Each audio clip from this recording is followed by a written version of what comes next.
Our programs offer many languages. Please visit suprememastertv.com/schedule. Just get in touch with feelings that everybody basically has deep down, and get in touch with your own soul and say,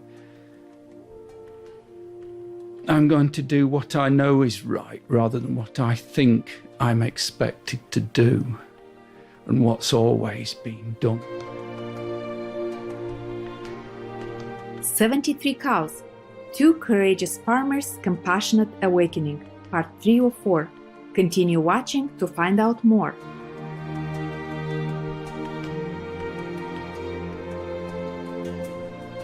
Warmest greetings, loving viewers. I'm Anne from multifaceted London. With joy and compassion in our hearts, the gracious people of the United Kingdom wish that your days be filled with peace and blessings.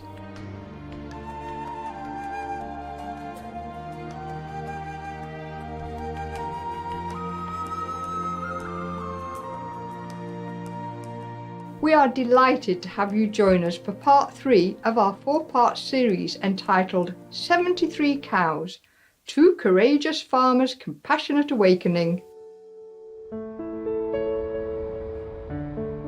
73 Cows is a 2018 short documentary that follows the inspiring story of Jay and Katya Wild, pioneering farmers from the UK, who compassionately transitioned from livestock agriculture to vegan, organic, plant-based farming.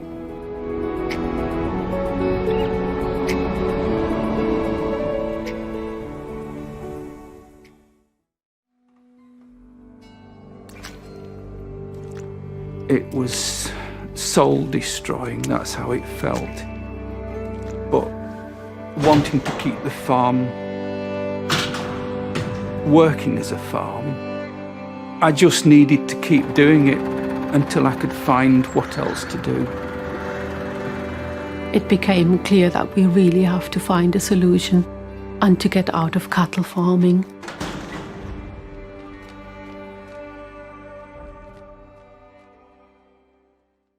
"73 Cows" was directed, produced and edited by Alex Lockwood, with cinematography by Oliver Walton and sound by John Roddy.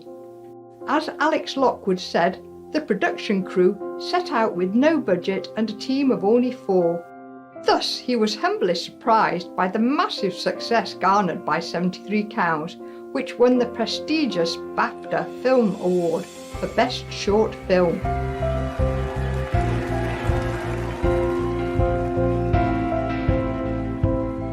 I never ever thought that the film would be as successful as it has been. Well, I knew it was a great story and I knew that people would get behind Jay and Katya, but I never anticipated it coming as far as it has. I never thought it would win a BAFTA. I only entered it into BAFTA the night before the submissions closed because I just thought it's a no-budget film, it's never going to win a BAFTA. But I'm glad I did enter it now.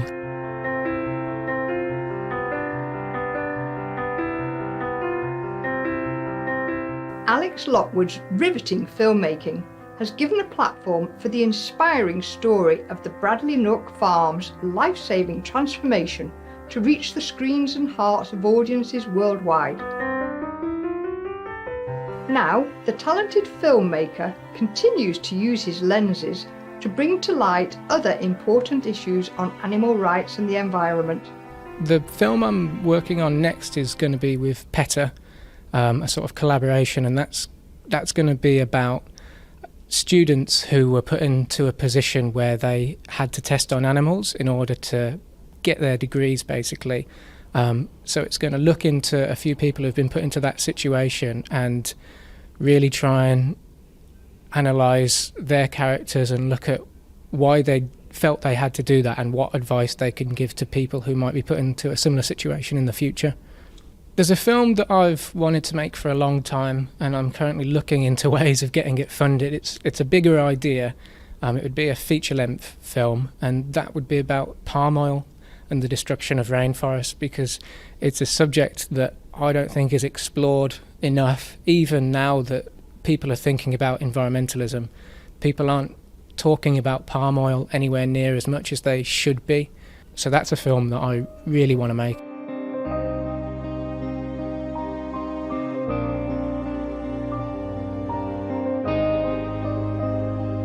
Let us take a moment to go water the organic vegetable garden. We'll be right back here on Supreme Master Television.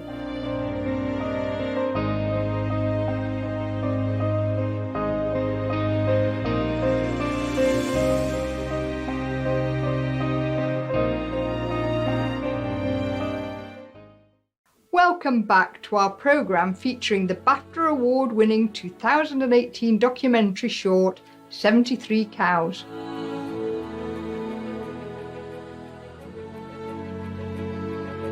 When Jay and Katia Wilde first gave their cow herd to the Hillside Sanctuary, they faced some scepticism from locals and other farmers.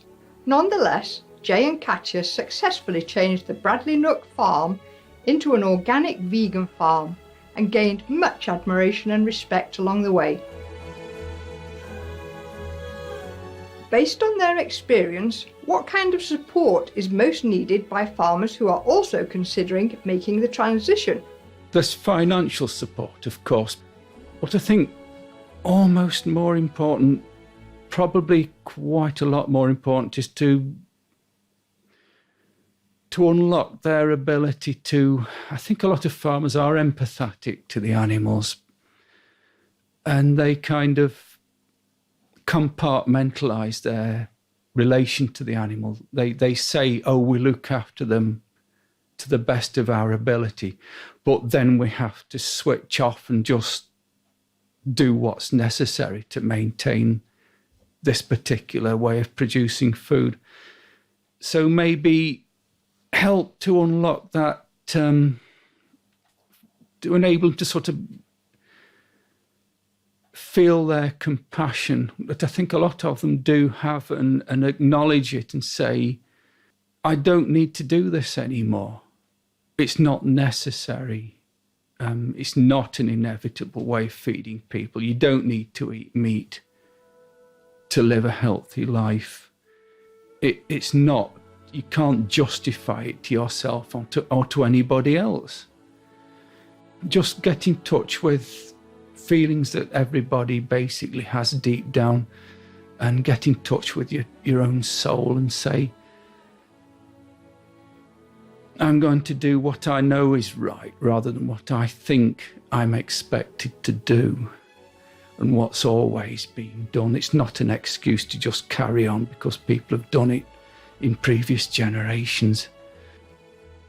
Make the change that needs to be made. Find your inner strength and do what you know to be right. Being a farmer is a 24/7 year-round job, and if you grow up with it, you cannot help but build your identity around it.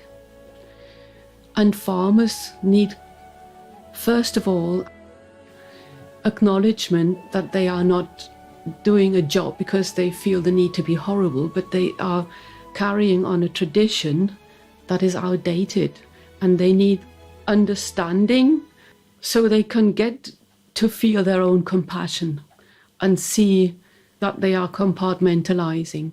And then I think they also need very concretely to be shown the way what their land is able of producing, what ability they have to do with the land, because farmers need business advice, what else they can do for their livelihood, because their entire identity is built around running the farm for their livelihood. It's incredibly intense. And I think that is something that many people who have not lived in farming and have not experienced it will have a need to open their hearts and their compassion to try and understand what that is like. I think that it's a strange sort of paradox that I think it requires such a steeling of yourself to kill animals for food. I'm sure it's such an effort to overcome that instinctive feeling of injustice to the animals, that you have to build up such a strong barrier against the reality of it. And you have to sort of nurture that barrier to such an extent that it's quite scary to say I'm going to dismantle it and face up to what I'm actually doing. It requires such a determination to carry on the process. To help farmers muster that determination to change their livelihoods, Alex believes that governments play an important role. I think governments could give farmers a lot more support. They could give guidance, they could give information. Ideally, they'd be able to give subsidies to farmers so that farmers had some funds that would help them in their transition, because that's one of the hardest bits about the whole thing. How's everything going to be funded? So I think there's a lot that governments could do.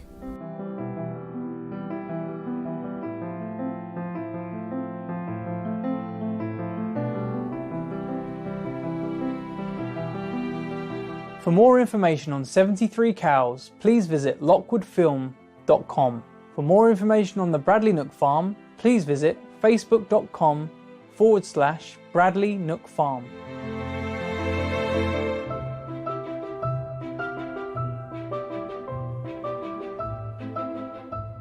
With thankfulness to the cast and crew of 73 Cows, we too are grateful to all governments, individuals and farmers working to build a healthier, kinder and flourishing vegan planet.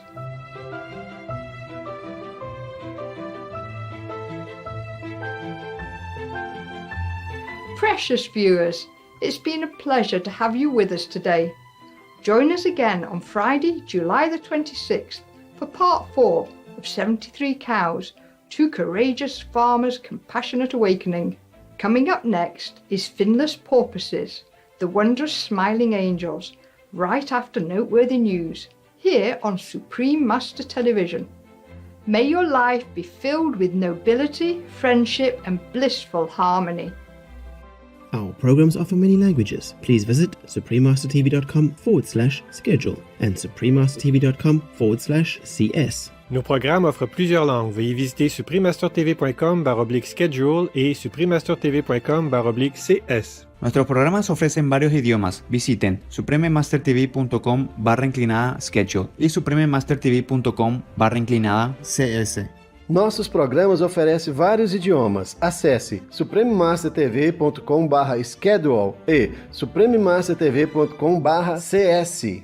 हमारे कार्यक्रम पेश किए जाते हैं कई भाषाओं में। कृपया देखें suprememastertv.com/schedule और suprememastertv.com/cs。我们的节目提供多种语言，请看 suprememastertv.com/schedule 和 suprememastertv.com/cs。 Rancangan kami menawarkan banyak bahasa. Sila kunjungi suprememastertv.com/kehadapan-schedule dan suprememastertv.com/kehadapan-cs. برامجنا متوفرة بالعديد من اللغات. يرجى زيارة suprememastertv.com/schedule و suprememastertv.com/cs. В нашей программе предлагают много языков. Пожалуйста, посмотрите suprememastertv.com/schedule и suprememastertv.com/cs. Acara kami menyediakan banyak bahasa. Silakan lihat suprememastertv.com/schedule dan suprememastertv.com/cs.